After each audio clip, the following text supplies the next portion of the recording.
Bonsoir. Bienvenue à l'émission Le Candidat. Nous sommes mardi le 10 octobre 2023. Je suis heureux, de bonne humeur pour différentes raisons. Aujourd'hui, on parle de Montréal. Une des deux raisons pourquoi je suis heureux aujourd'hui, un sujet qui m'intéresse, Montréal.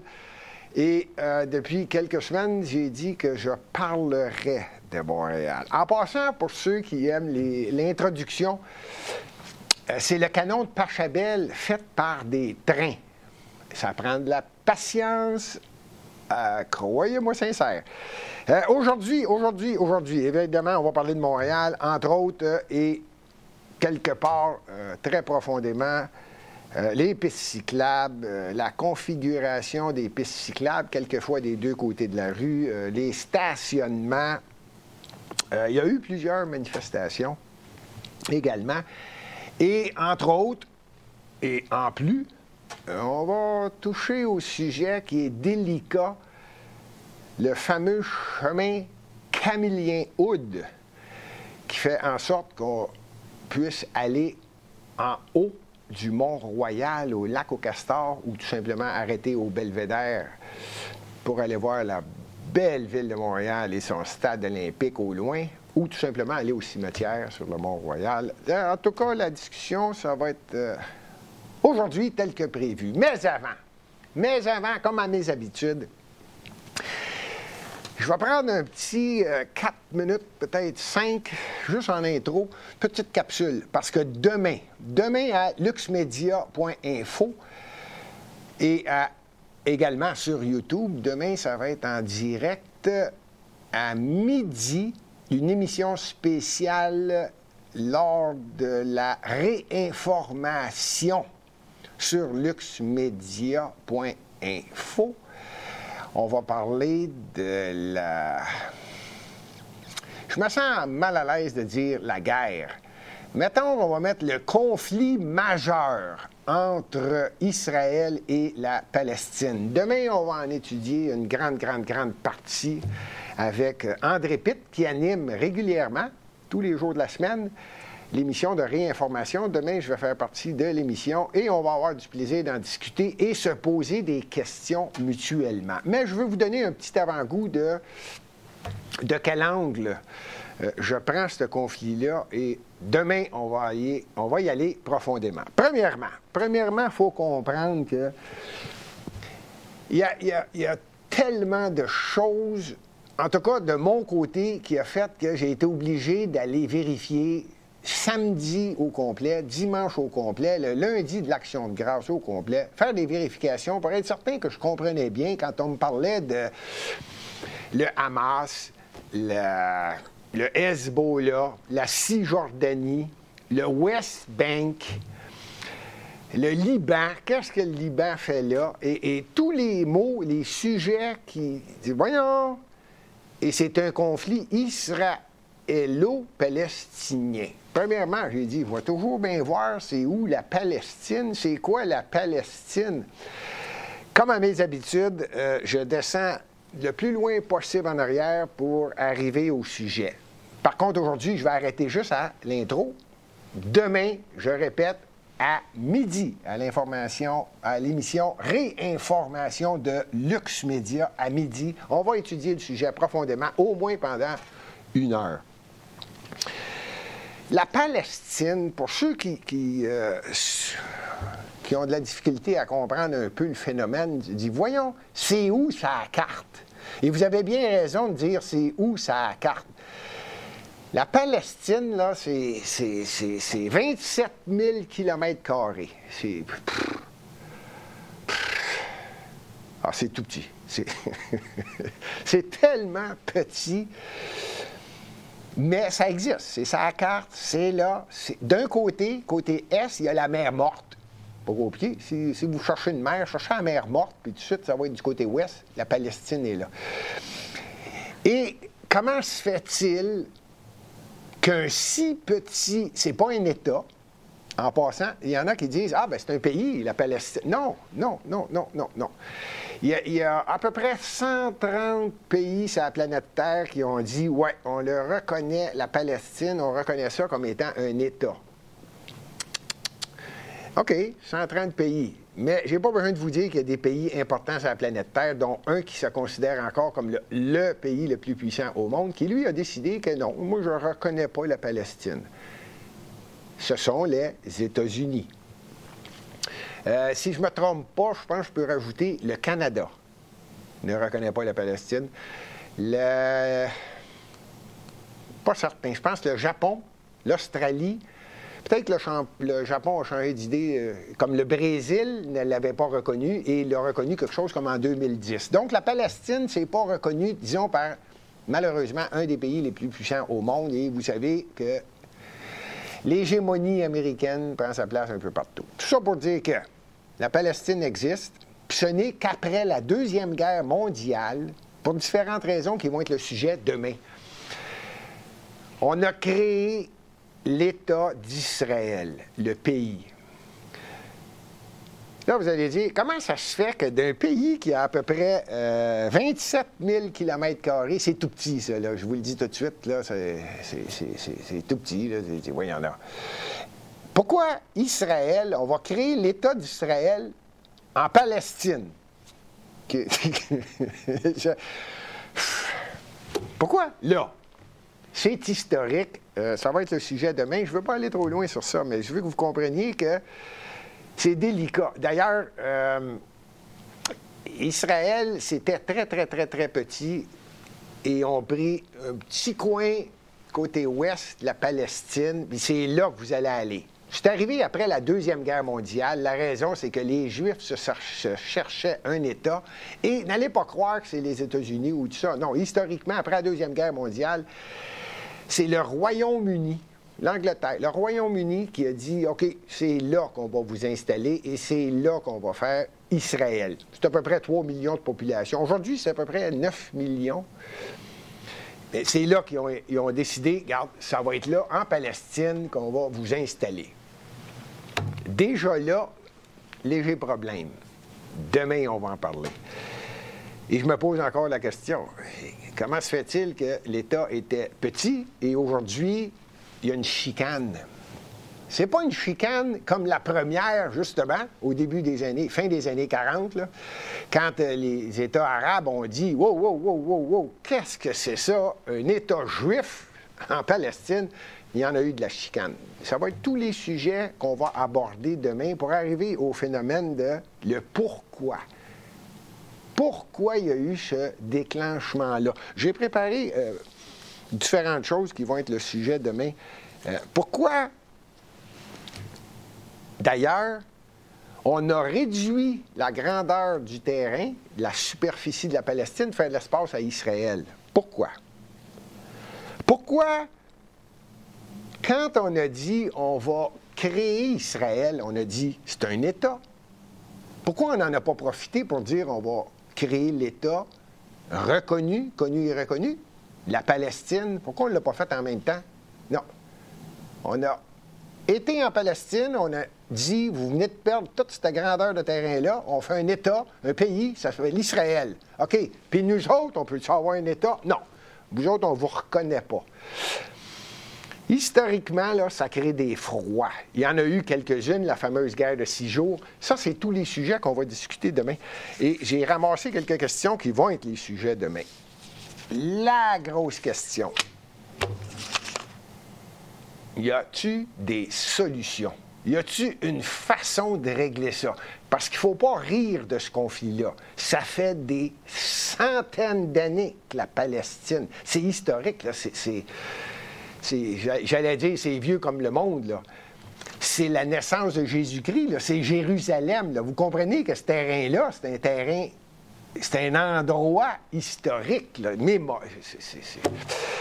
demain, on va en parler. Demain, on va faire le tour du sujet pas mal plus. Je viens de dire le mot Hezbollah. L'Hezbollah, c'est... J'allais dire, c'est en Palestine. Pas certain. Je pense qu'on va parler un peu du sud du Liban.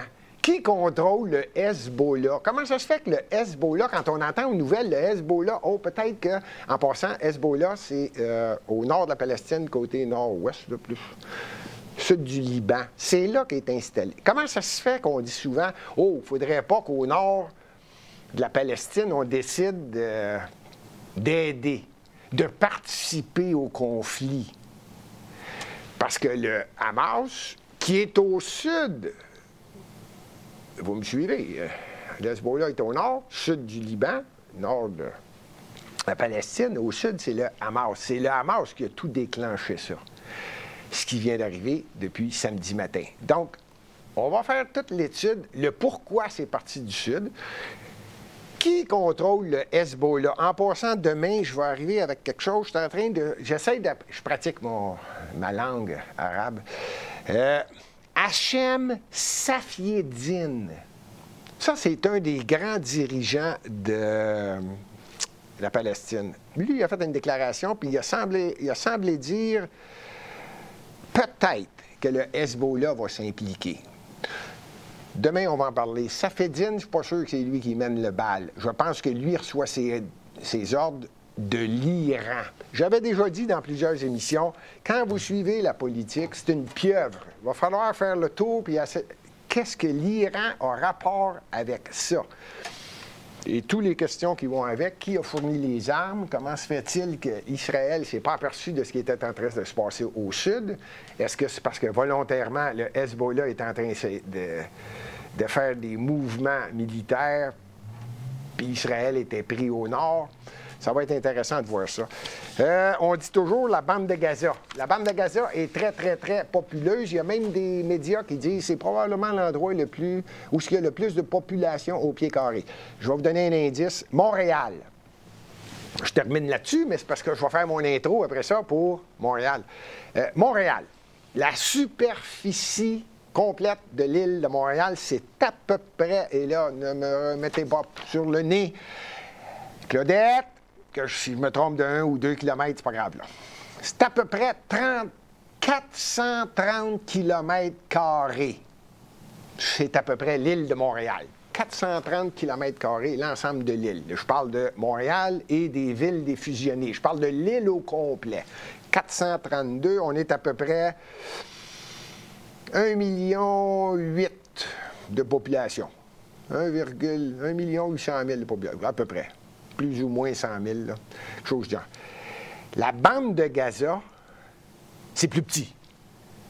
365 kilomètres carrés. Donc, c'est comme un petit peu plus petit que l'île de Montréal qui fait une grosse attaque pour quasiment l'ensemble de la Palestine, sauf le côté nord.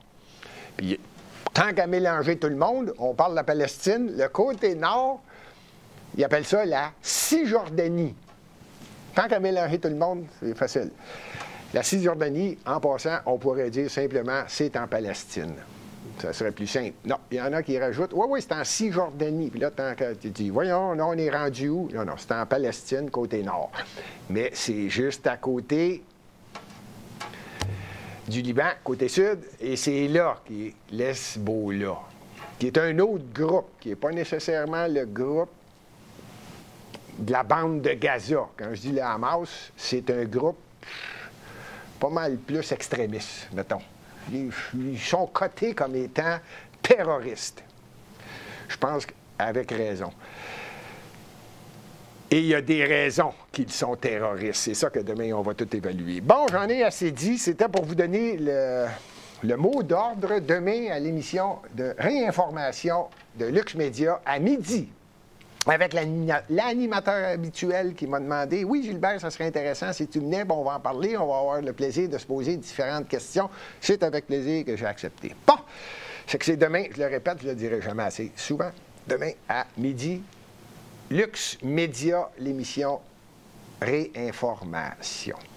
Bon, aujourd'hui, c'est avec plaisir. Ça fait plusieurs semaines qu'il y a des gens qui me demandent, Gilbert, vas-tu faire l'émission telle que prévue depuis la fin de l'été concernant Montréal et les quelques problèmes? Le titre dit pas mal tout. est-ce que la Ville de Montréal est en train de perdre les pédales? Je pense que oui, moi. Je pense que oui. Je pense que oui. Et avant d'arriver au sujet qui vise directement les pistes cyclables, je vais aller plus loin que ça quand je dis la Ville est en train de perdre les pédales. C'est au niveau économique.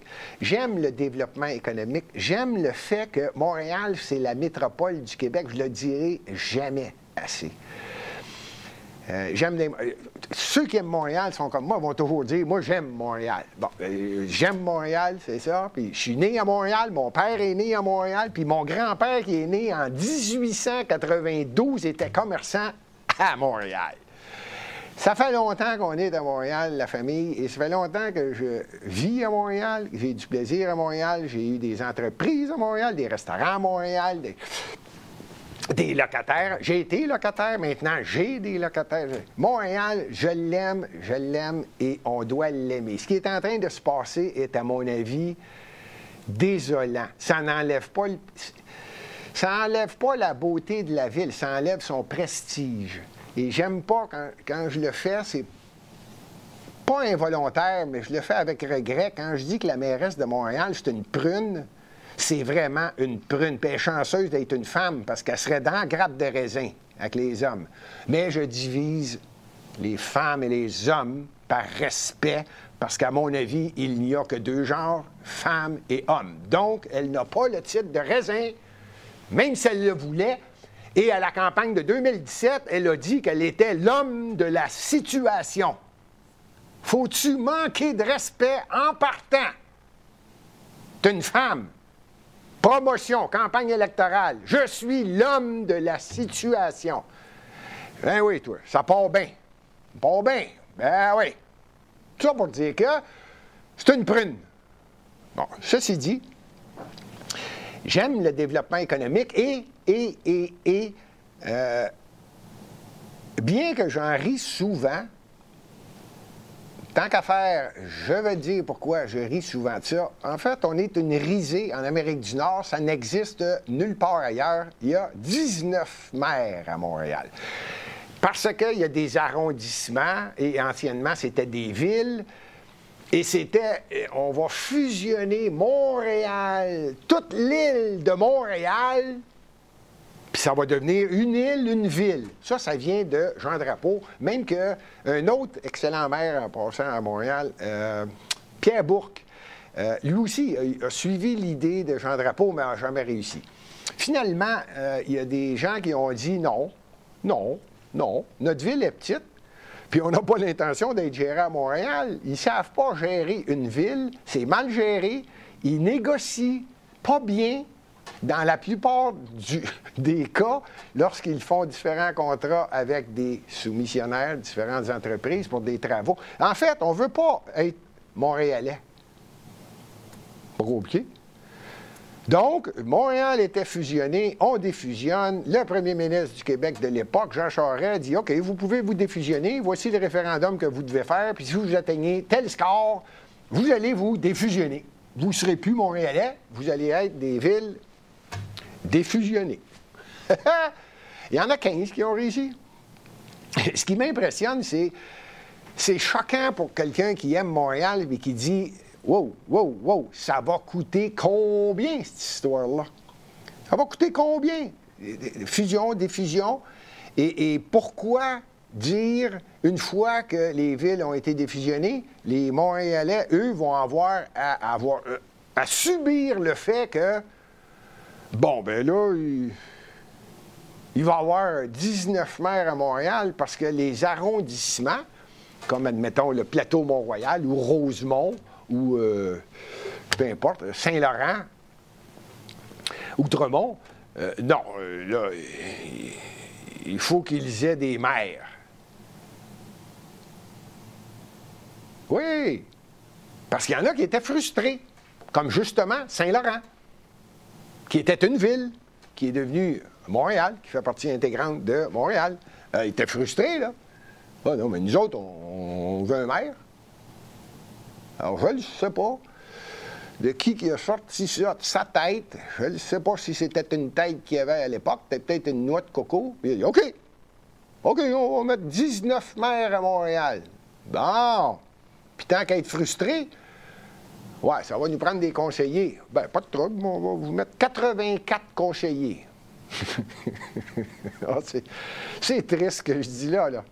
Il y a 103 élus à Montréal. Je l'ai dit tout à l'heure, il y a 1 800 000 personnes. Plus ou moins 50 000 personnes. Là. 1 800 000 personnes. 19 maires, 84 conseillers. À New York, ils sont 8 millions. Un maire, 51 conseillers. À Québec, 700 000 personnes. Un maire, 21 conseillers. Toronto, 3 800 000 personnes. 3 800 000. Un maire, 25 conseillers. Montréal, 1 800 000 personnes. 19 maires, 84 conseillers. Puis là, dites-vous qu'ils ont tous un hôtel de ville dans chacun des arrondissements. Là. Ils ont tous des conseillers. Ils ont même un chef de cabinet pour le maire. Nommez-les, là. En voulez-vous, là? Du monde tout le tour, là. Il n'y en a pas un qui est capable de prendre une décision. Rajoutez à ça, en plus, 84 conseillers municipaux. Ben oui. Là, tu es sûr qu'ils vont tous avoir des attachés politiques. Ben oui. Ben oui, des attachés de presse. Bon, c'est ça, tant qu'à faire, on en rajoute. Là, si vous voulez être certain qu'il ne se prend pas une décision ou quand elle est prise, c'est généralement pas bonne. C'est ça, c'est Montréal. Puis il n'y a pas personne qui... Tiens, je peux vous dire que je trouve pas ça logique, mais écoutez bien ça. Je vais vous donner juste deux exemples. Pourquoi il y a 15 villes qui se sont défusionnées? Premièrement, je le répète, c'est parce que Montréal est très, très mal géré. Tout coûte cher. Bon. Et des villes se sont défusionnées. La plupart, c'est du côté, sans insulte, et malheureusement, c'est comme ça, le côté qu'on appelle de Montréal ouest, plus anglophone, qui, eux, ils ont voté, ils ont respecté tout le référendum, puis croyez-moi qu'à 90 ou presque, si c'est pas 96 ils ont tous été votés, on sort de Montréal. Puis il y avait un chiffre mineur. En bas de ça, tu ne défusionnes pas. Mais si jamais vous atteignez 90, le chiffre était exorbitant. Croyez-moi, ils sont allés voter, ils sont sortis de Montréal. Je peux les... C'est pas fin ce que je dis là, c'est paradoxal. Je peux les comprendre. Je répète, tous mes études sont faites en finance, en administration, au HEC à Montréal. Je suis un gestionnaire. J'aime quelque chose, surtout une entreprise, surtout une ville, surtout une province, surtout un pays. Je regarde surtout les bilans. Je l'ai déjà dit, quelqu'un riait de moi, c'est mon livre de chevet, le budget de Montréal. Et quand il sort les budgets, c'est ce que je lis, puis croyez-moi, j'aime le lire, je passe au travers, puis je vérifie, et on se fait avoir à Montréal. C'est hallucinant. Je reviens avec le pourquoi qu'il y en a qui ont défusionné. Je peux comprendre, c'est mal géré. Mais il y en a deux exemples que je vais vous donner. Mettez-vous à la place de Dorval. OK? Dorval, c'est une ville qui est défusionnée. C'est une petite ville, relativement bien gérée. J'ai reçu le maire d'Orval qui a pris sa retraite en passant. Je l'ai reçu ici à quelques reprises. Il ne s'est pas gêné pour le dire. Différent le sujet tout à l'heure va être les pistes cyclables. Là, puis il ne s'est pas gêné, Edgar. Il m'a dit, Gilbert, voyons donc. Il dit, la ville, elle nous a dit, voulez-vous qu'on fasse vos lignes blanches là, pour les pistes cyclables? Puis, on est tous partis à rire de Montréal. Regarde, sortez d'ici avec vos pinceaux. Regarde, Caroline, voyons, ça coûte une fortune, votre affaire. Puis, il ne se gênait pas. Et j'ai dit, pourquoi vous êtes défusionnés à part de ça? Mettez-vous à sa place. Sa réponse a été instantanée. Il dit, Gilbert, il dit, moi, mes taxes, là, il dit, j'ai un résident qui paye très, très, très, très, très, très bien, puis ça couvre beaucoup de taxes pour tous mes citoyens. Ah oui? Il dit, oui, ça s'appelle l'aéroport de Montréal. Lui, là, il n'avait pas grand-chose à dire, là. Il a juste dit à ses citoyens, Ce que l'aéroport de Dorval paye en taxes, là, à Dorval, là, on va le perdre, ça s'en va à Montréal, puis Montréal, c'est un trou sans fond. Mettez-vous dans la tête de Edgar Rouleau, qui est maire de Dorval. Ça n'a pas été long, lui, convaincre ses citoyens. Gars. Ça va tout s'en aller d'un trou noir, puis nos taxes vont augmenter. Pouf! OK, on oublie ça. On va tout voter. C'est ça, rien qu'un exemple. C'est pour ça que je dis que c'est paradoxal. D'un autre côté, si Montréal était bien géré, c'est différent. Le deuxième exemple, il y a l'arrondissement Hochelaga, Mercier, Maisonneuve. Mercier, Hochelaga, Maisonneuve. OK? C'est dans l'est de Montréal, à l'est du plateau, à l'est de l'arrondissement Ville-Marie, qu'on appelle centre-ville, en s'en allant vers l'est. Puis là, on rentre dans Hochelaga, Mercier, Hochelaga, Maisonneuve. Bon. Et à l'est de ça, il y a Montréal-Est, puis à l'est de ça, il y a l'arrondissement Pointe-aux-Trembles.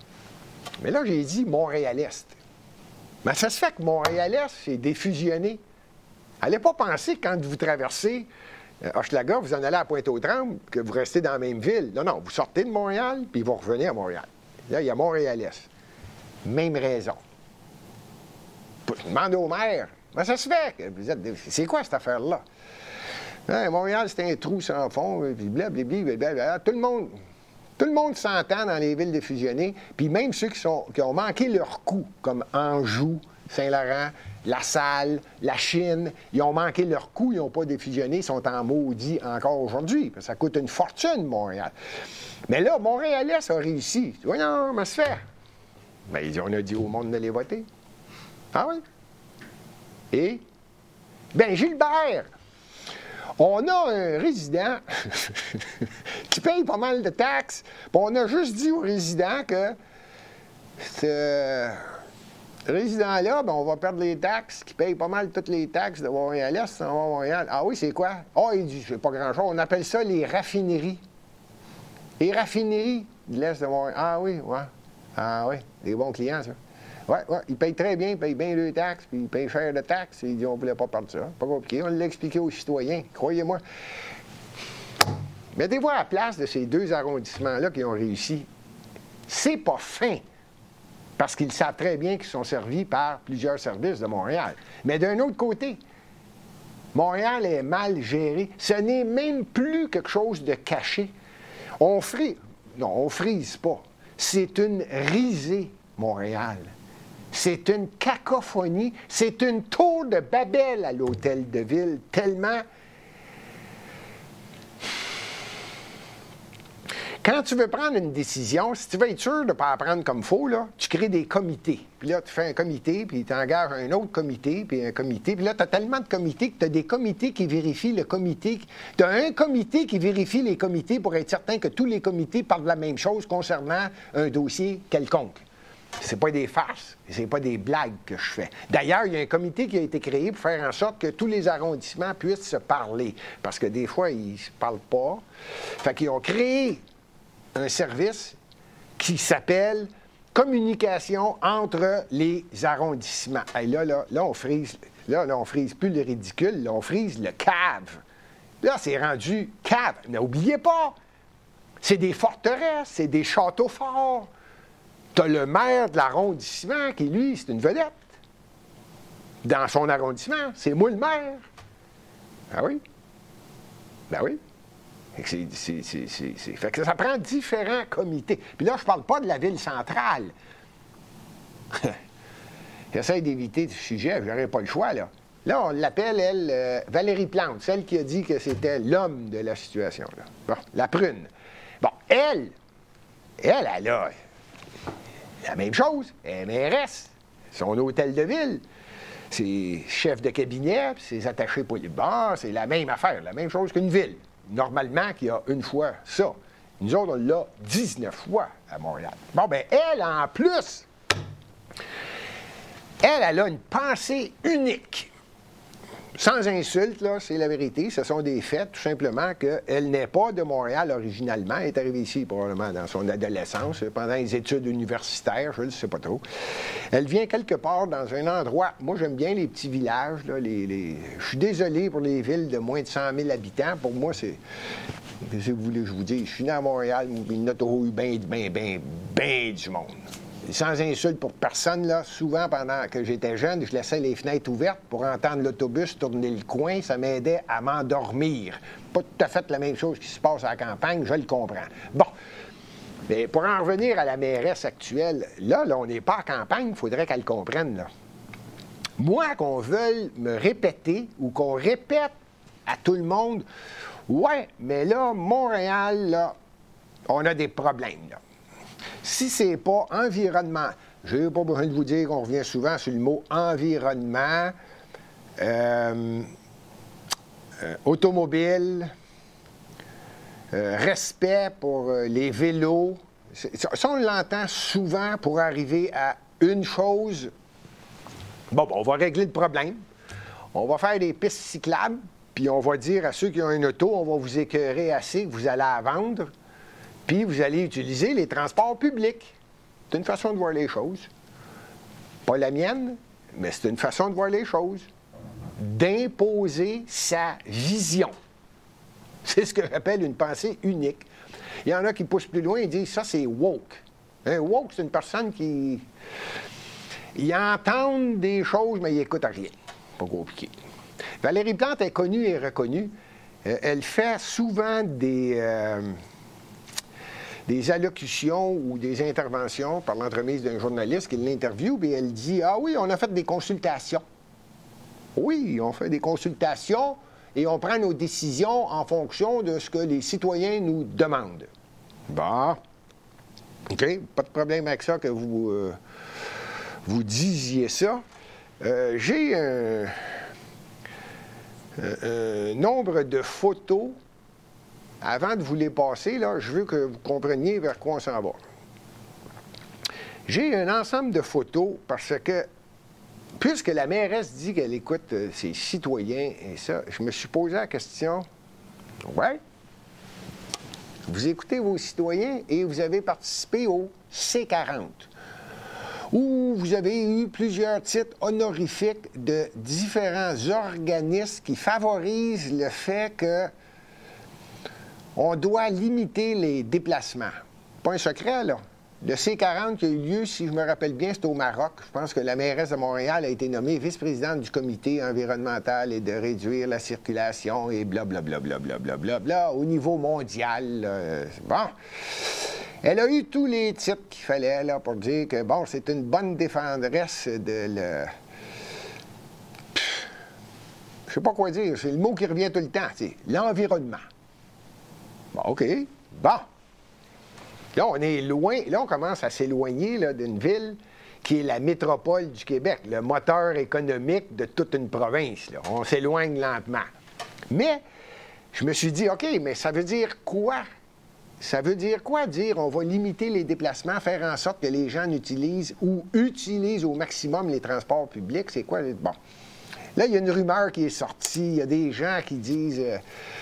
Bon, ça y est, on tombe dans les villes de 15 minutes. Ils vont essayer de nous encadrer dans des quartiers de façon à prendre le contrôle. Quand eux autres vont prendre une décision, c'est plus facile quand on limite les gens à un certain endroit. Là, j'ai dit, oups, pélaille! Et évidemment que les médias traditionnels subventionnés par le gouvernement du Canada ont tout de suite sauté aux éclats puis ils ont dit, ça y est, une histoire de complotistes, les villes de 15 minutes, ça y est, là, ça c'est pour garder les gens aux mêmes places. Non, non, non, non, non, non, non, non, non. Gênez-vous pas pour aller voir ça dans le World Economic Forum ou allez voir les bilans, les conclusions et le C40 et les autres réunions qui ont lieu à travers le monde pour favoriser la diminution de la circulation de la population de façon à sauver la planète. Pas compliqué. Bon. Ben, j'ai dit, OK, je le répète, moi, je suis plus à celui qui va prendre une décision après avoir fait un ensemble de consultations et en écoutant. Pas en entendant. Non, non, en écoutant. Il faut se rappeler qu'un maire de Montréal, une mairesse de Montréal, son rôle, c'est d'écouter les citoyens. Pas elle qui dirige. C'est les citoyens qui élisent des élus. Normalement, tu es supposé les écouter. Bon, fait que je reviens avec la ville qui est supposément un projet complotiste et mondialiste. Et je répète, ce ne l'est pas. Et le terme a vraiment existé, existe vraiment. C'est la ville de 15 minutes. Personnellement, à la base, j'ai donné mon opinion là-dessus déjà et j'ai dit, j'ai rien contre le phénomène des villes de 15 minutes. Tout le monde veut rester pas loin de l'hôpital, pas loin du dépanneur, pas loin du supermarché, surtout pas loin d'une bouche de métro. Puis, je pense que tout le monde comprend. Quand on est une grande ville, on aime ça. Être proche, puis être ce qu'on appelle, je ne dirais pas 15 minutes, mais disons, en dedans de 20 minutes, tu n'es pas loin de tout. Puis, tu sais, tu as ton nettoyeur, ton cordonnier, ton boulanger. Bon, c'est ça, ils sont tous pas loin de chez vous, le coiffeur, puis tu aimes ça. Ça ne veut pas dire que c'est partout une réussite dans tous les arrondissements, mais on le cherche. Là où je commence à dire, ouais, moi, je vais regarder de l'autre angle, puis c'est cet angle-là que je regarde, là. Si on me dit non, c'est pas le phénomène de vouloir garder les gens puis de plus en plus les contrôler dans un espace restreint, si c'est pas vrai, OK? Je n'ai pas eu besoin d'aller loin. J'ai pas eu besoin d'aller loin. Je reste à Montréal, là. Je reste à Montréal. Je sors même pas de Montréal, je m'en vais pas au Québec. Pour ceux qui s'en rappellent, qui sont au Québec, qui écoutent l'émission, merci en passant à tous ceux qui sont en France, qui sont dans tous les pays francophones, qui écoutent l'émission. Le candidat, c'est toujours un plaisir de vous recevoir. Le pouce en l'air, ça ne coûte rien sur YouTube. Ça nous aide à se faire connaître. Je continue. Il ne faut pas aller loin, là. Juste 2 ans. On est en 2023 et juste il y a 2 ans. Je ne sais pas s'il y en a qui s'en rappellent. Tel arrondissement, Montréal-Nord. Sa couleur, c'est rouge. Et là, si Outremont ne fait pas attention, là, sa couleur, c'est vert. Mais ça se peut qu'elle devienne jaune. Ça vous sonne une cloche? Hop, le plateau Mont-Royal, malheureusement, non. Maintenant, le plateau Mont-Royal est considéré comme jaune-orange. Et il ne faut pas oublier que Montréal-Nord, vous ne pouvez pas sortir. Vous êtes côté rouge. J'invente rien, là. J'invente rien, c'était aux nouvelles, à tous les postes des nouvelles. J'espère que tout le monde se rappelle de ça, les couleurs. Tout le monde souhaitait être vert. Là, il y en avait de moins en moins à un moment donné, puis là, oh! Saint-Léonard vient de passer au rouge. Vous ne devez pas sortir, vous devez faire attention. Ça vous sonne une cloche, ça? Un arrondissement, on fait le tour de ça à peu près en 15 minutes. Pas moi qui l'ai inventé, je ne l'invente pas. Et j'espère que tout le monde s'en rappelle, parce que je ne veux pas peser fort sur ce bouton-là. Mais disons que j'ai commencé à dire, ah ben gardons ça, toi. On ne connaissait pas l'expression, mais on avait déjà des couleurs. Bon, je continue. S'il y a des couleurs et qu'il y a une jeune fille qui vient de la, je sais pas où, du Danemark, sans la nommer, Greta, fait le tour du monde puis essaie d'aller dans le plus d'activités occidentales, jamais en Chine, jamais en Russie. Vous comprenez que les endroits sont choisis pour influencer. Comment se fait-il qu'elle ne va pas à cet endroit-là? Je vais vous montrer juste un bateau. On va voir peut-être quelques photos de ce bateau-là qui s'appelle Icon of the Seas. C'est un nouveau bateau, ça, qui va être en mer en janvier 2024. Janvier 2024, on va le mettre en mer. Première croisière, évidemment, qui va faire probablement le tour du monde.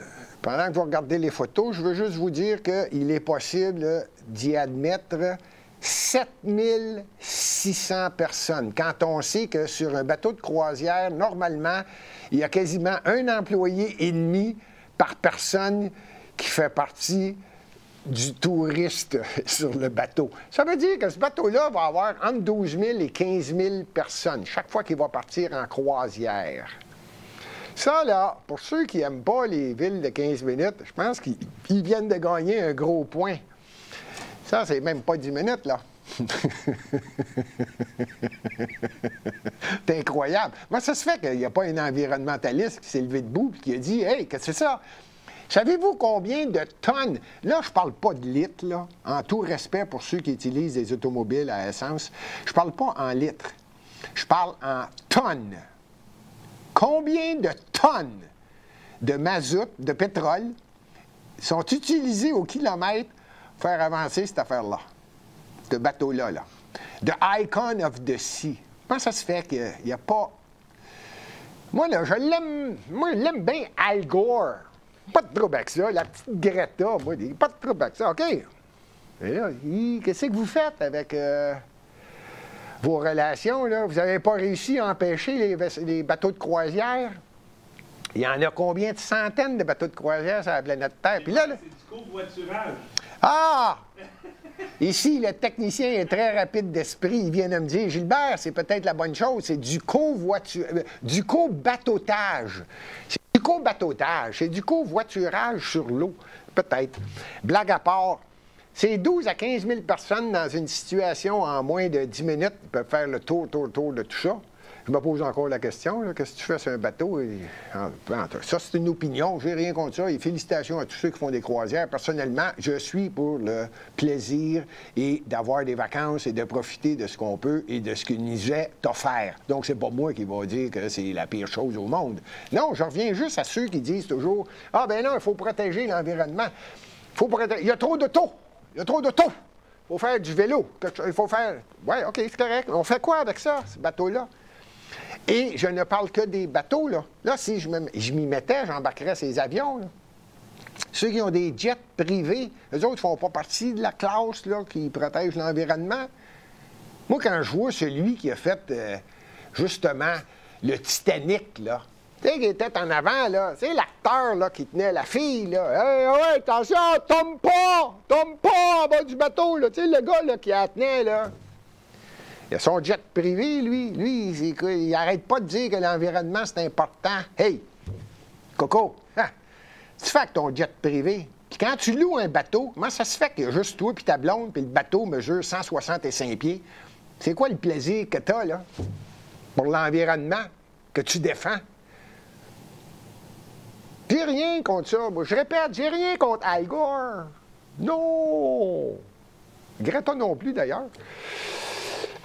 Mettons que j'y conseillerais plus d'aller à l'école, là, mais c'est personnel, je ne devrais pas dire ça, je retire mes paroles, Bon, maintenant, s'il y a quelqu'un qui le sait, dans les commentaires, gênez-vous pas, vous m'indiquerez dans les commentaires combien de tonnes de pétrole sont utilisées par bateau de croisière. Bon, là, vous allez me dire, Gilbert, lâche le bateau de croisière, c'est du plaisir, c'est bien, puis tu dis que c'est le fond. Puis... Oui, je suis d'accord avec ça. Moi, j'ai pas dit que j'étais contre, là. Je vous dis juste qu'il y a des gens qui me disent à moi, Gilbert, on va enlever le plus d'automobiles possible. Ah, OK, ouais. Bon, bien, on va laisser les bateaux de croisière, vous avez entièrement raison. Qu'est-ce que je fais avec les gros navires qui transportent du pétrole? Parce qu'au Canada, on ne veut pas de pétrole, le gouvernement actuel. Je parle du gouvernement actuel fédéral. Je ne parle pas de la première ministre de l'Alberta. Je parle du premier ministre du Canada qui dit non, on coupe tout, là, on n'a pas d'affaire à se servir de notre pétrole. Je ne sais pas s'il y en a qui le savent, là, on est une des plus grosses réserves de pétrole au monde. Non, il ne faut pas s'en servir. OK, mais il y a encore des automobiles jusqu'à preuve du contraire, puis moi, c'est mon opinion, il va en avoir au moins pour 20-25 ans. Jusqu'à ce qu'on vide totalement l'Afrique avec un paquet de mines. Mais ça, c'est pas grave, on les voit pas. C'est vrai, on les voit pas. Quand on le voit pas, c'est pas grave. C'est pas chez nous, c'est un autre pays. On profite d'eux autres, on se sert de leurs ressources naturelles, on les paye pas bien, on rit d'eux autres, mais on s'arrange qu'ils meurent jeunes. Bon, mais ça, c'est pas grave au Canada. C'est pas grave à Montréal, c'est pas grave. Qui meurt, colique? On les voit pas. C'est pas grave. Mais au Canada, on n'utilise pas de pétrole. Ah ouais? Moi, j'aimerais savoir combien est-ce qu'il y a de navires de pétrole qui partent de différents pays à travers le monde pour venir nous emporter au Canada. Parce qu'il y a un zouf premier ministre qui ne comprend pas ça. Qu'on pourrait utiliser nos ressources naturelles au lieu d'être hypocrite, sale. Pourquoi? Mais parce qu'en Occident,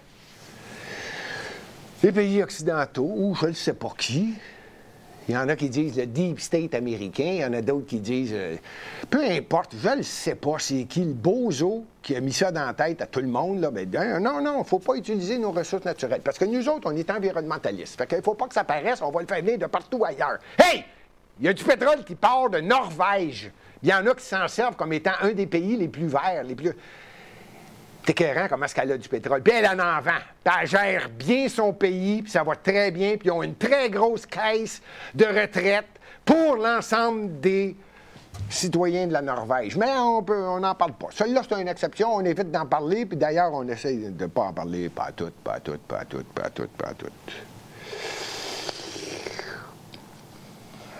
Mais ici, à Montréal, c'est la chose la plus importante. Donc, on a une mairesse qui dit, là... Elle a même dit, d'ailleurs, l'ancien maire de Montréal, que je prenais trop plaisir de dire le maire de Montréal, c'était pas un maire de Montréal, c'était le maire d'arrondissement. Luc Ferrandez, lui, il a déjà dit, on va tellement écœurer les automobilistes, là, qui vont sortir de Montréal. Il a déjà dit, si t'es pas content, sac ton camp de Montréal. Quand c'est comme ça que tu parles, tes maires d'arrondissement, là. Valérie Plante a été un peu plus délicate. Elle a été délicate. Elle a juste dit, on va vous écœurer assez que vous n'en aurez plus d'auto. Quand c'est comme ça que tu... Je répète, là, j'aime Montréal, il n'y a personne qui est plus environnementaliste que Gilbert Thibodeau à Montréal. Je suis le plus grand défenseur des parcs de Montréal, de la verdure à Montréal. Plantez-en des arbres à Montréal. J'ai pas de problème, puis je suis un grand défenseur de tout ça. Mais c'est pas vrai que vous allez me dire à moi et plusieurs citoyens. D'ailleurs, j'ai quelques exemples. Que non, vous n'avez pas besoin de taux, puis vous allez voir, vous n'aurez pas, on va tellement vous écœurer que vous n'aurez pas. On va mettre des pistes cyclables. On va mettre des pistes cyclables.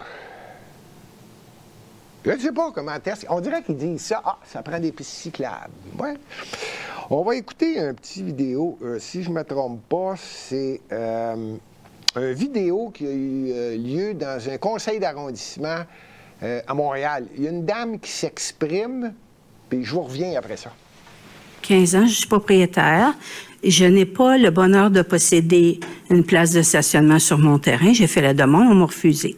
Alors, ma question, c'est toujours la même affaire.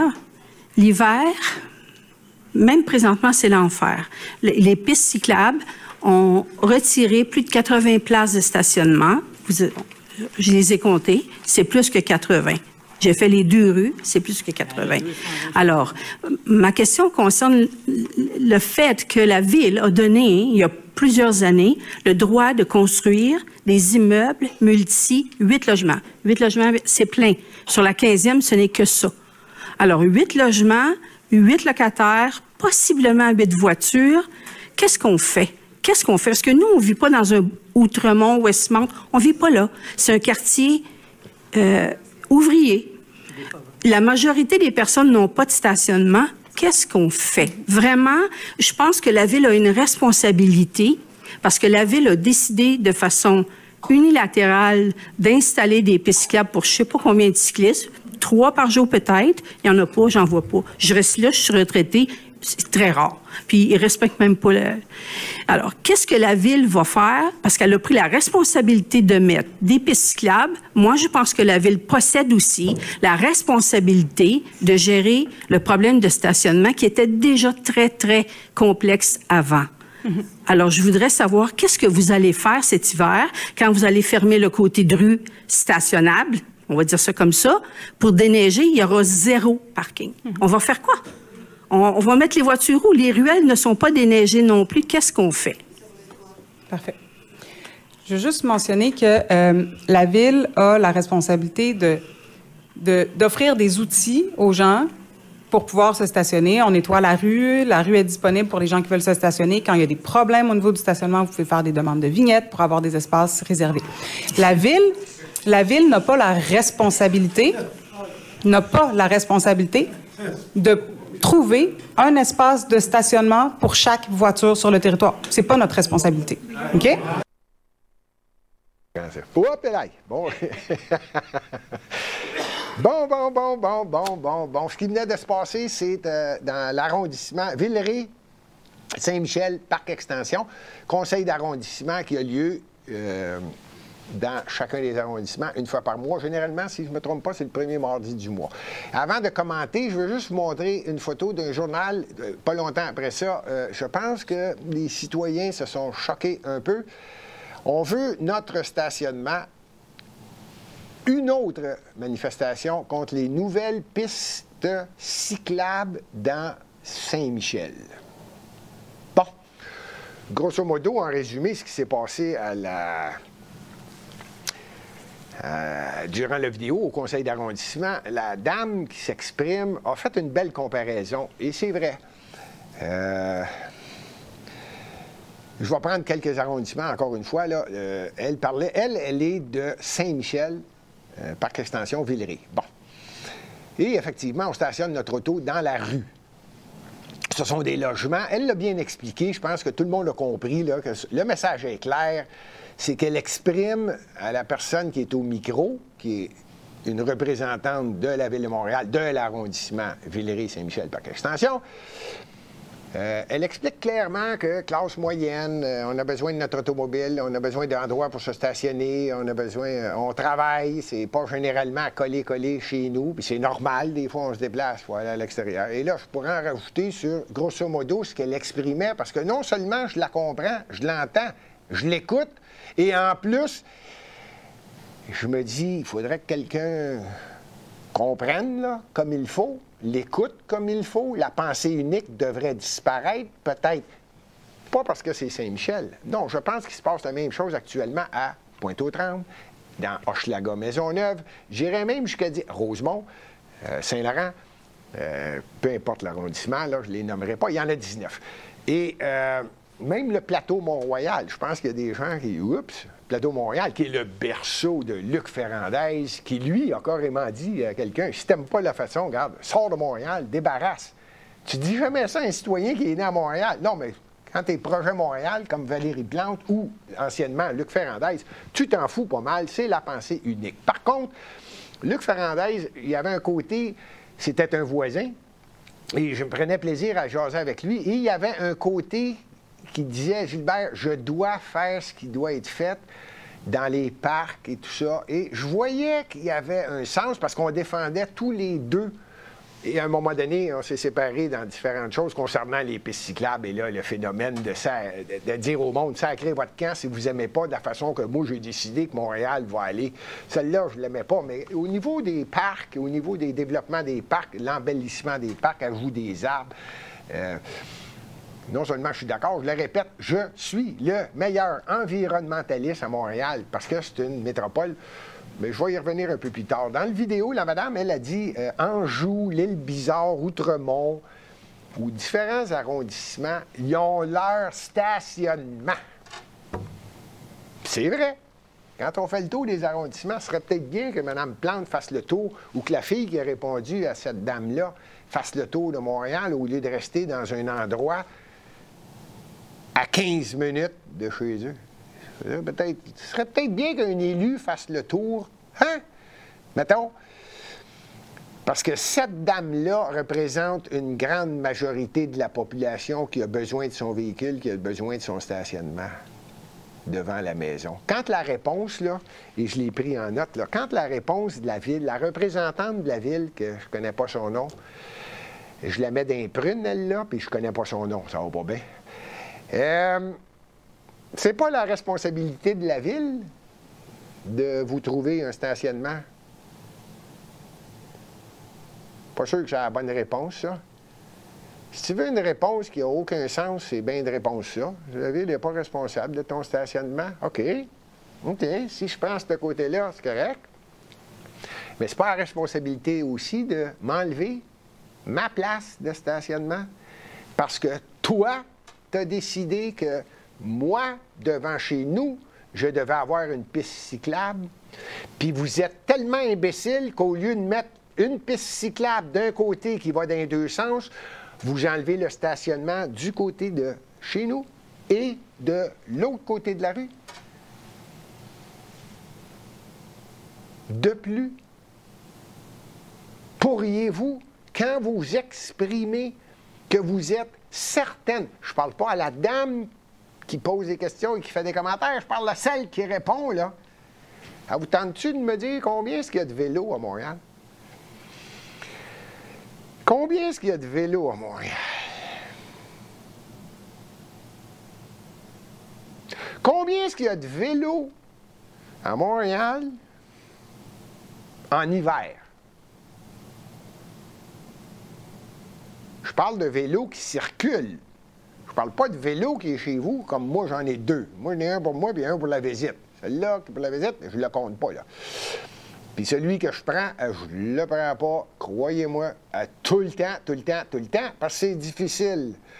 C'est difficile. Et là, je ne parle pas en tant que locataire. Je vais même prendre l'exemple du propriétaire. Quand je décide de changer une toilette, ou quand je décide de changer un lit, ou changer un meuble, ou de changer quelque chose, c'est rare que je mets ça dans mon petit panier en avant de mon vélo. Bien rare. Bien rare. J'imagine, madame qui venait de répondre, quand vous dites que vous n'êtes pas responsable du stationnement.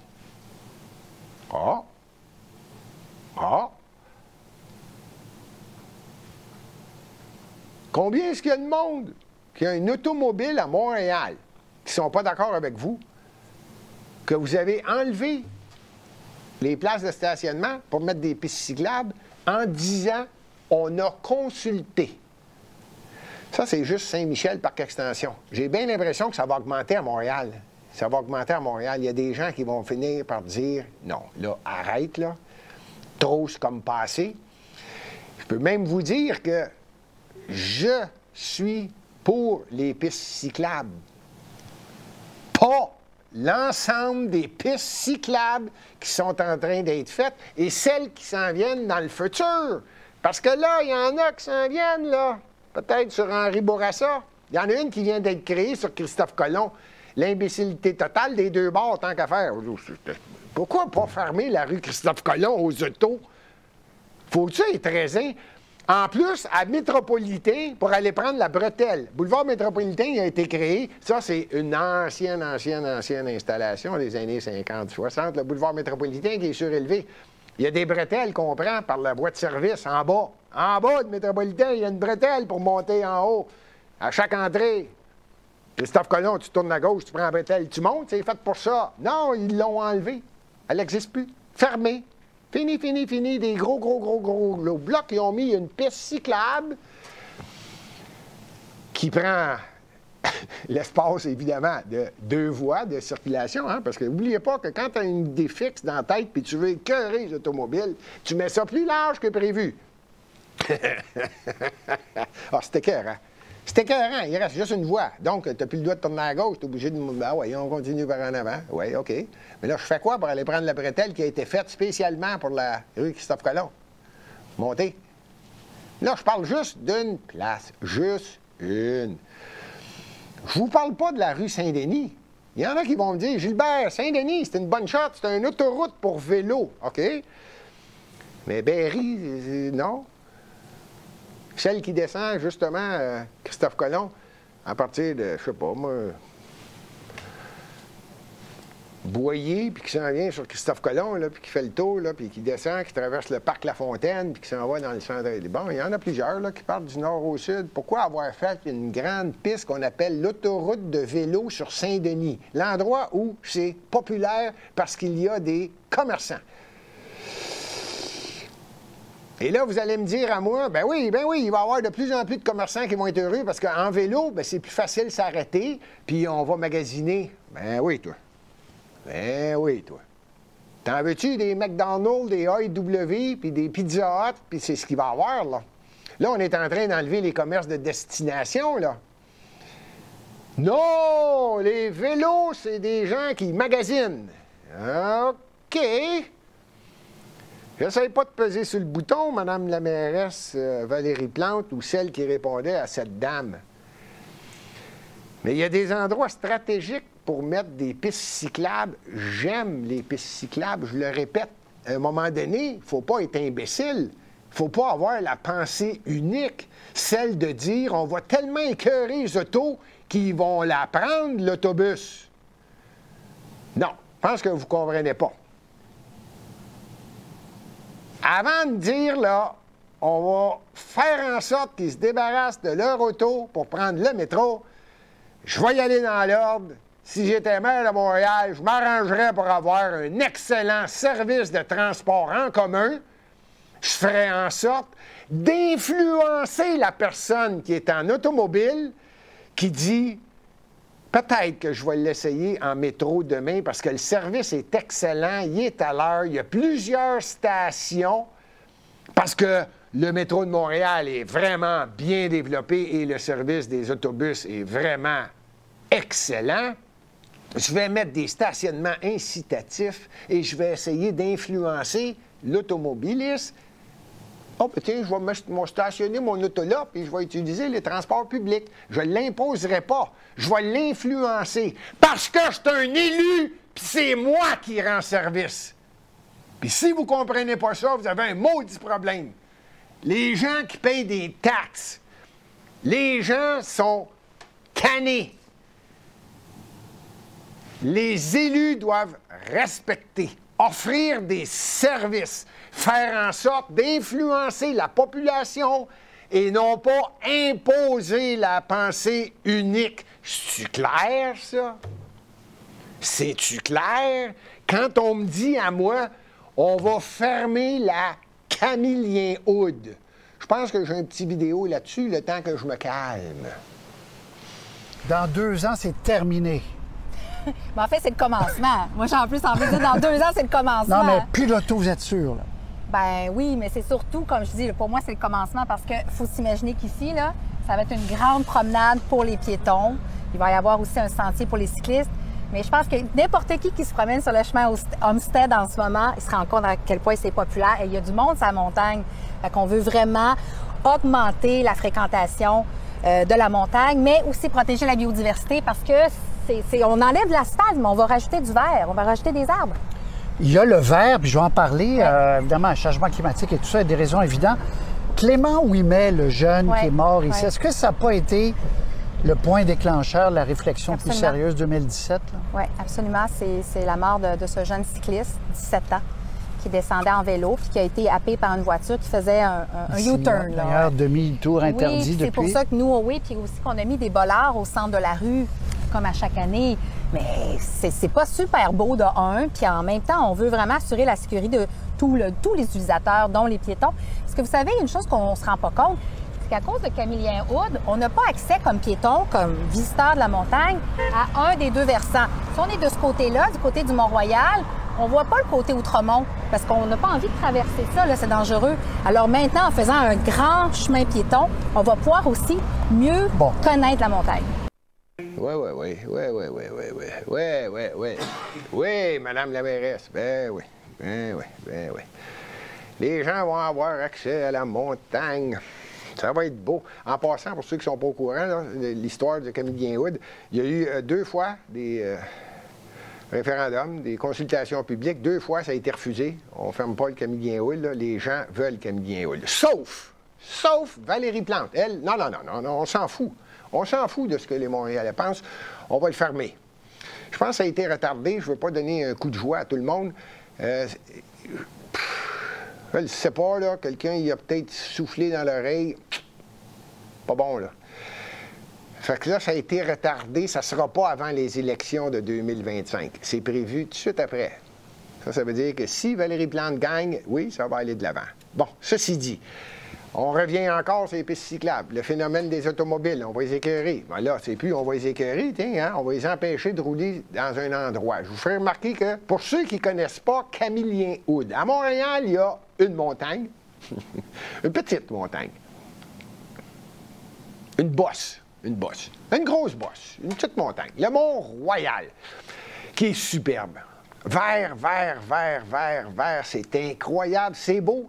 Marcher dans la nature, il y a des sentiers en gravier, il y a des sentiers Pour les couples en amour, là, il y a des sentiers un petit peu plus cachés. C'est beau, c'est beau, c'est beau. C'est dans la nature, c'est plein d'arbres. Au sommet, il y a un lac, le lac au Castor. Il y a un beau chalet qui est en rénovation au moment où je vous parle. Je le répète, au 10 octobre.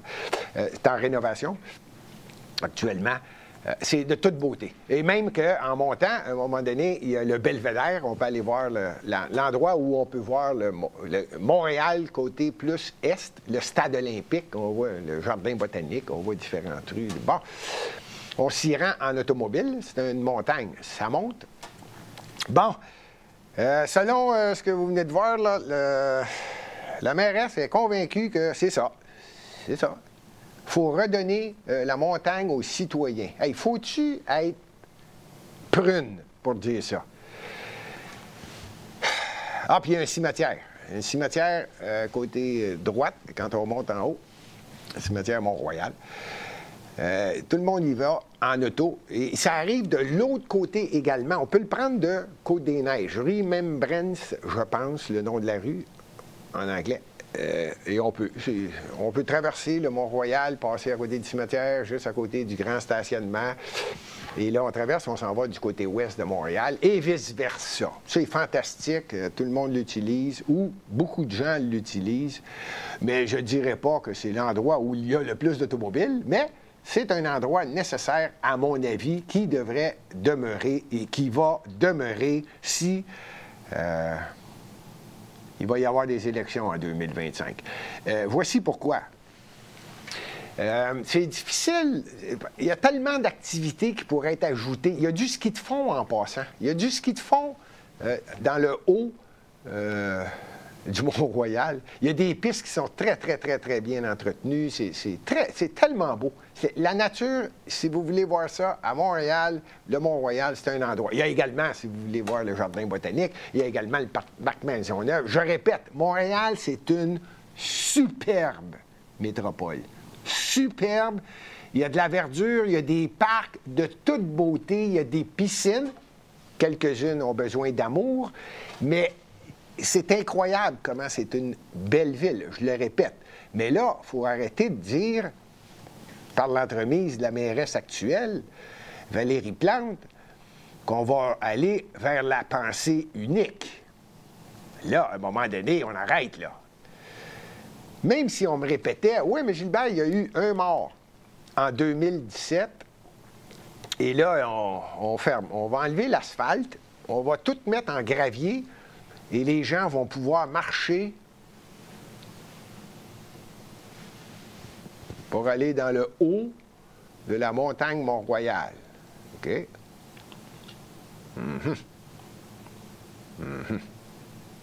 Ben oui. Ben oui. Il n'y a pas de parent qui va là avec des enfants en bas de 7 ans. Ben non. Ben un enfant en bas de 7 ans, je vous le dis tout de suite, là, il ne se rend pas bien, bien haut, lui. Il ne monte pas toute, là. Ou sa journée est faite. Il y en a qui vont faire du ski de fond. Ben oui, c'est ça, c'est ça, c'est ça. Ben oui, ben oui. Ils vont mettre le ski de fond dans la rue, c'est la rue Mont-Royal, puis là, ils vont monter. Bon, ben oui. Ben oui. Ben oui. Il y en a qui s'en vont camper. Il y en a qui vont faire du camping. Il y en a qui amènent leur lunch. Il y en a qui amènent toutes sortes de choses. Avec la visite, qui font une petite journée, ils amènent une nappe, mettent ça sur des tables de pique-nique qui sont très, très bien installées à différents endroits dans le haut de la montagne Mont-Royal. Ben oui, bon, ben oui, ben oui. Ben oui, on va tous monter à pied. Bien certain. Hein? On va arriver en haut, puis on va tous perdre le souffle. Hein? Ben oui. Je pense que c'est l'idée, si c'est pas la plus idiote, parce que des fois, il en sort des idiotes, là, ça en est une belle. Une belle idiote idée.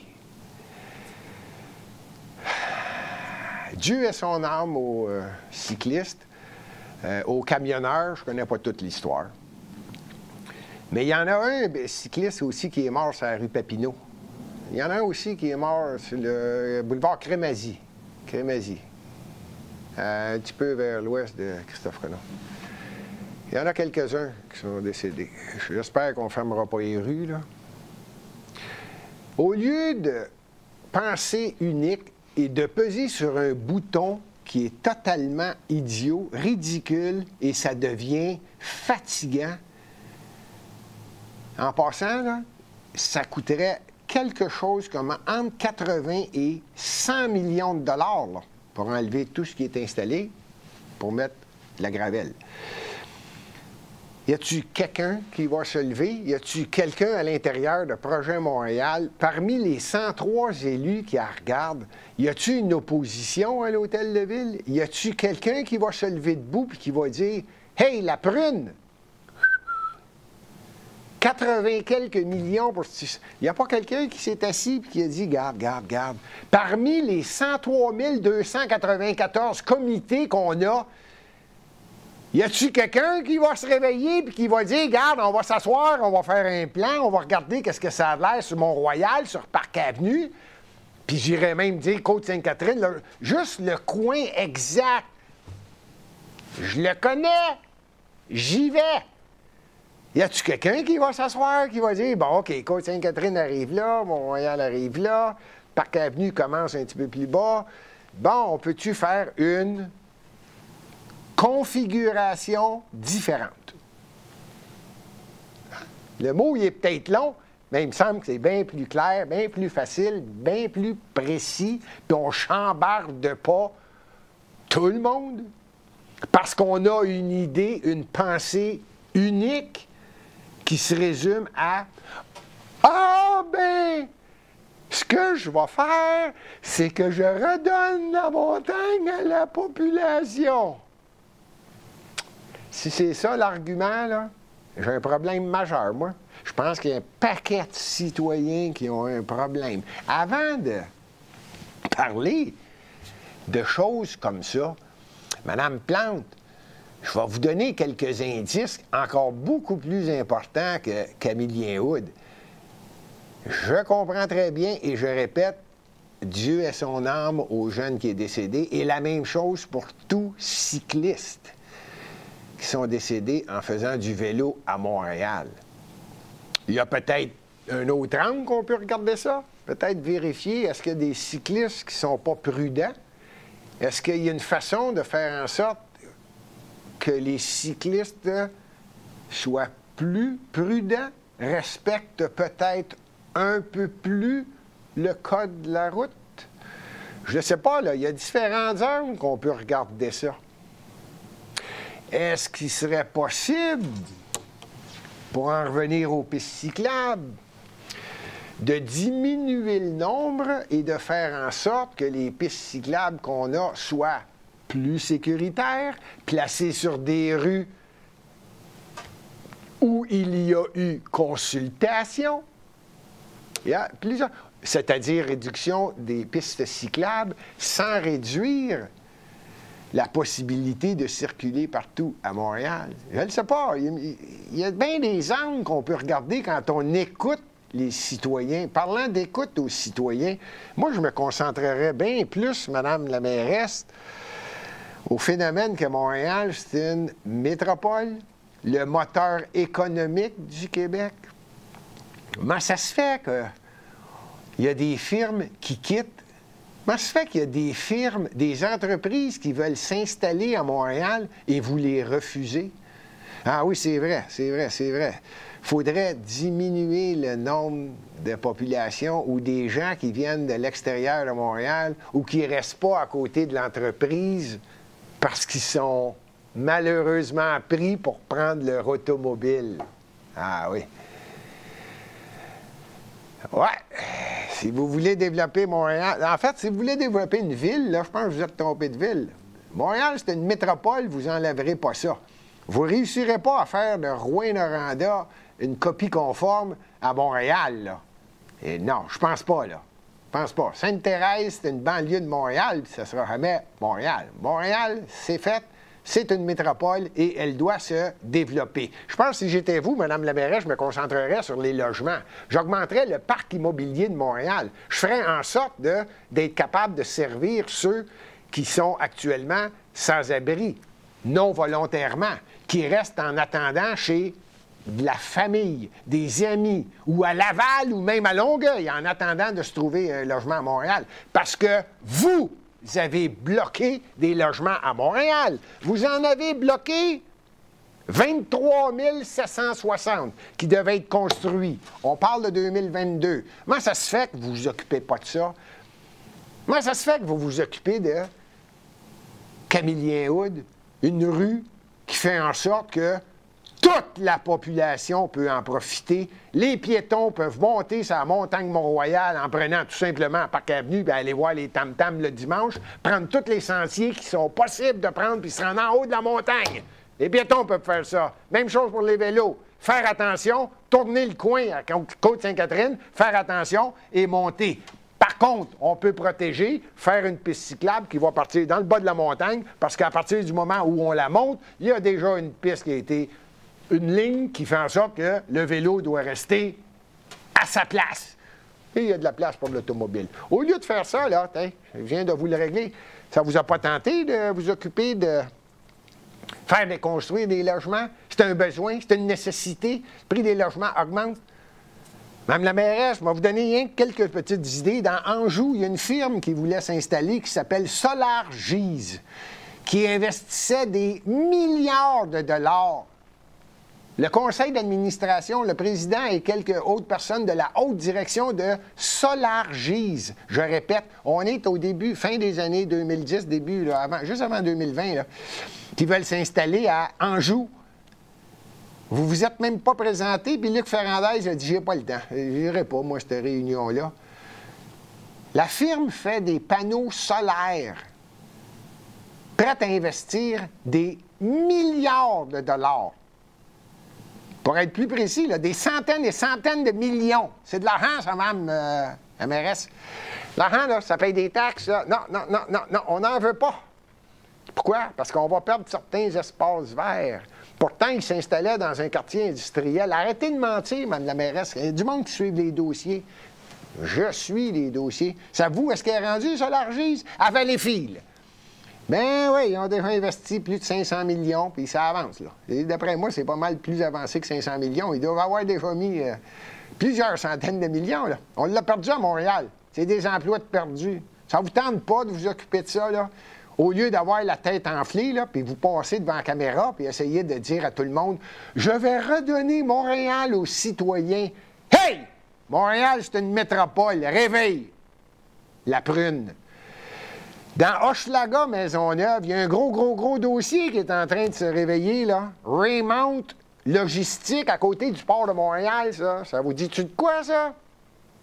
Et vous ne le savez pas, là, pas loin de Notre-Dame, tu descends à l'Assomption, là, au sud de Sherbrooke, juste à l'est du stade olympique. S'il faut, je vais vous donner les indications. Allez-y en auto, ça va plus vite. Comment ça se fait que c'est pas réglé, là? Il a gagné en cours.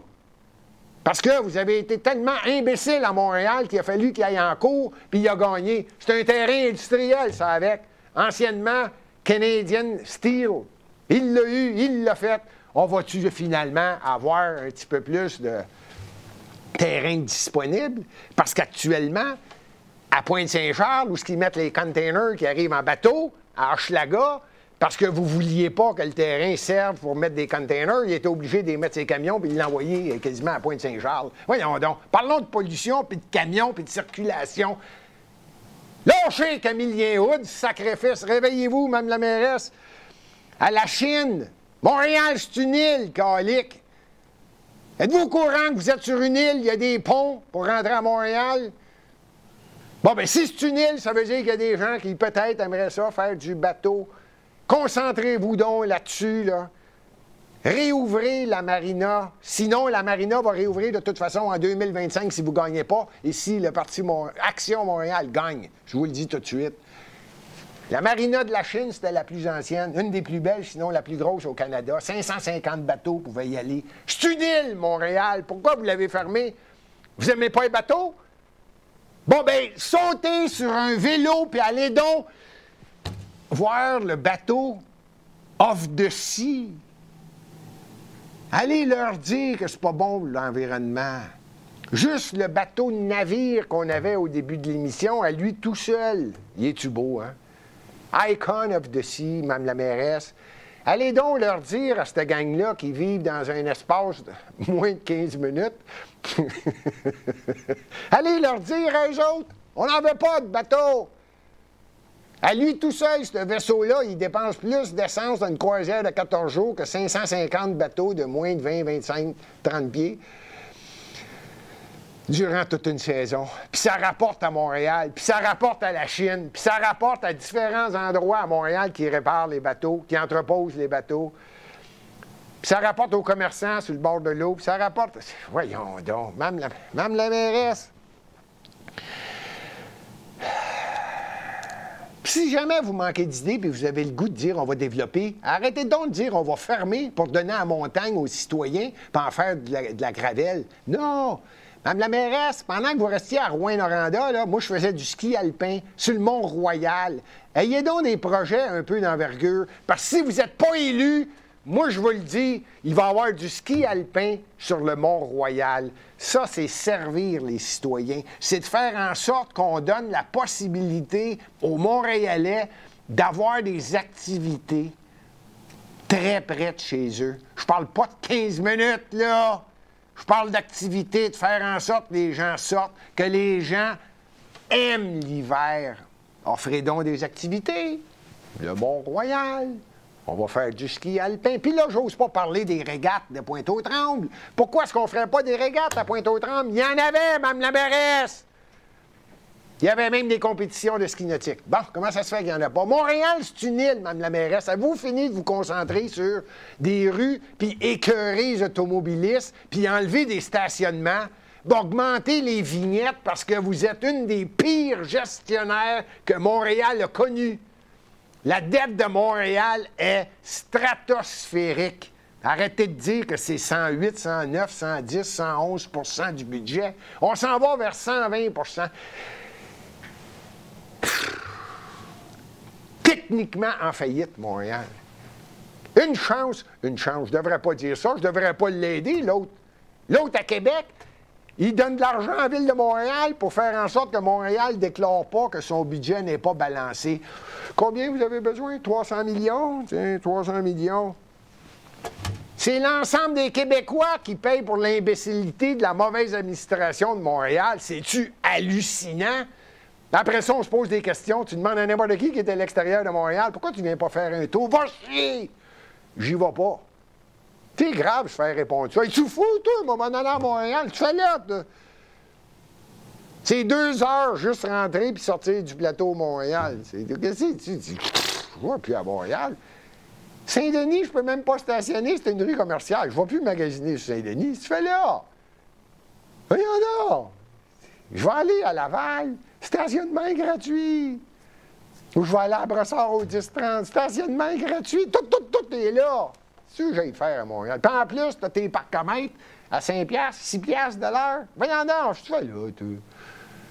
Puis en plus, c'est toujours en construction. Il n'y a personne qui est capable de coordonner vos maudites réparations. Moi, je ne vais plus à Montréal. Hey, c'est-tu plate de faire répondre ça? Puis en plus, tu es obligé. Ils te répondent, là, tu sais. Ah ouais, puis en plus, je paye pour vous autres. Parce que vous êtes mal gérés, je fais attention. Je me rappelle pas que François Legault, je l'ai mis encore dans... Je ne l'ai pas mis, lui, encore dans la grappe de raisin. Mais en tout cas, le premier ministre du Québec, lui, il fait des chèques à Montréal. Parce qu'elle, à Montréal, c'est pas de ma faute. Ah, mais c'est la faute du gouvernement du Québec. Ah, c'est la faute du gouvernement du Canada. C'est jamais de sa faute. Ça fait de sa faute. Quand je regarde le budget, là, qui est mon livre de chevet, que je lis à tous les ans, il y a 600 à 800 millions de dollars de dépensés de trop à Montréal. De trop. Hey! Puis là, vous allez augmenter la taxe d'eau. Madame la mairesse, lâchez Camillien Hood, lâchez les autos, laissez les gens respirer, laissez-les stationner devant chez eux, arrêtez de monter le prix des vignettes. Voyons donc! Là, vous allez augmenter encore la taxe d'eau. Votre système d'aqueduc à Montréal perd 30 % de son eau. Avant que j'ouvre ma champlure chez nous pour avoir de l'eau, la ville a perdu 30 % de son eau. Hey, on peut-tu avoir quelqu'un de responsable? Pourquoi le citoyen paierait pour une erreur d'infrastructure? Parce que des aqueducs sont mal entretenus. Puis là, vous allez me dire, c'est pas de ma faute. Je le sais, vous allez dire que c'est l'autre. Ben oui, c'est l'autre. Puis l'autre d'avant, c'était l'autre d'avant. C'est l'autre. Ça va faire 8 ans, là. Dans 2 ans que vous êtes là. Arrêtez de dire que c'est la faute de... Ça prend combien d'années pour arrêter de dire que c'est la faute de l'autre d'avant? Faites donc des travaux, diminuez le nombre de comités, augmentez un peu la rentabilité à l'intérieur de vos services. Utilisez les cols bleus. Quand eux autres vont commencer à aimer leur travail, respecter Montréal, puis sentir qu'ils sont respectés, ils vont peut-être être de plus en plus fonctionnels. Mais quand tu regardes des fonctionnaires non fonctionnels en haut, ben ça te tente pas. T'es pas fier. Non? Je ne sais pas, moi. Je pense, moi. Ça m'a fait plaisir au début de l'émission. J'ai dit qu'il y avait deux raisons. Deux raisons pourquoi j'aimais l'émission d'aujourd'hui.